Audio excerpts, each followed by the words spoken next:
The Republican Party would be really smart to start trying to absorb as much of the Tea Party movement as possible.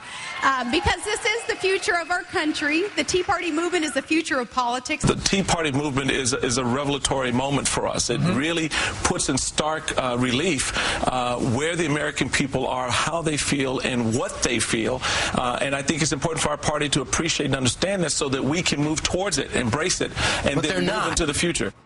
That's the chairman of the Republican National Committee, and before him, the Fox News commentator they now say is the de facto leader of the Tea Party movement, arguing that the Republican Party's path back to power is that movement. That's the rhetoric. Well, today, rhetoric became reality in the state of South Carolina, where the state Republican Party and a coalition of state Tea Party groups agreed to work together moving forward. The merging has started. And the effort by the Republican Party to adopt and absorb what sells itself as a grassroots conservative movement this time around is way different from what went on the last time there was an energizing grassroots movement from the right. Then it was the Ron Paul revolution.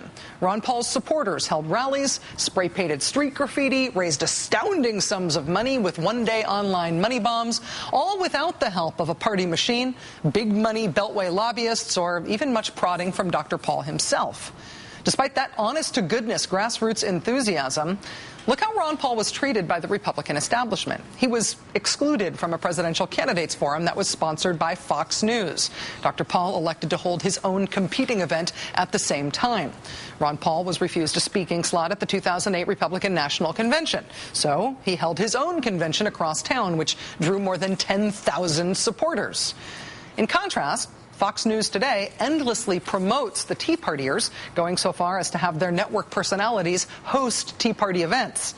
Leading elected Republicans today, of course, fall all over themselves to speak at Tea Party events. Tea Partiers claim the small government, low taxes mantle of libertarianism that has been the hallmark of the Ron Paul revolution. But the Tea Partiers, at least some of them, seem to be opposed to him, too. As we reported last night, Dr. Paul is facing 3 challengers in his congressional district in Texas, all of whom are in some way aligned with the Tea Party movement. Joining us now is Republican Congressman Dr. Ron Paul. Dr. Paul, it's really nice to have you back on the show. Thank you for your time. Thank you, Rachel. You are being challenged in your re-election primary by several Tea Partiers. What is your relationship with the Tea Party movement now? Well, it's about the same.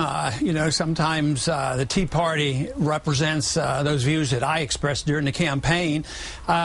The Tea Party type movement, the people who are unhappy with the government, where I go, generally are on the campuses, and we still get large crowds out. But my message is somewhat different. I think the message gets a little bit diluted when a lot of people come in, and the Republican Party wants to make sure that maybe there's a neocon type of influence. But no, what we're doing with the Campaign for Liberty is alive and well, and the young people are responding. But I talk a lot about a different foreign policy. I talk about civil liberties, and I talk about where we ought to cut the budget, and this is what they want to hear. I talk about the war on drugs. This is not what is generally heard from the Republican Party, and sometimes the Tea Party accepts these ideas, and sometimes they don't. But I think if the one thing that brings people together is they know there's something wrong in Washington. But you have progressive Democrats that know there's something wrong in Washington. They'd like a better foreign policy too, and they're not exactly totally satisfied. So, but the people are coming together because they're unhappy. They know that debt is outrageous. It's out of control.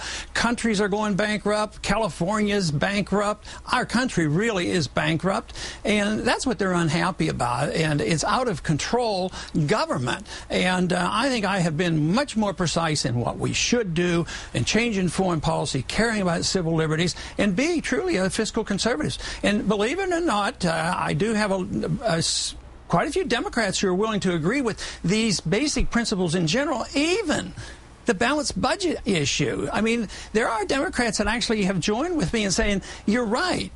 we may want to balance the budget in a different manner, but they do agree that there's something seriously wrong when you're spending a couple $1 trillion a year you don't even have. That is nothing but danger for us in this country. Congressman, I don't want to cause any family rifts in the Paul household, but I know your son Rand Paul is running for Senate, and he in fact made his campaign announcement on this show, which was great for us. We were honored by that.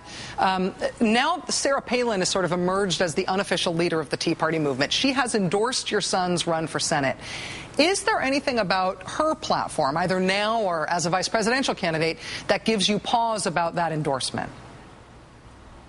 Oh, I guess I could say that about most Republicans, so there probably wouldn't be any different. So yes, there is, but I am in the Republican Party, and I've worked with, with the Republicans, but I work with the Democrats too.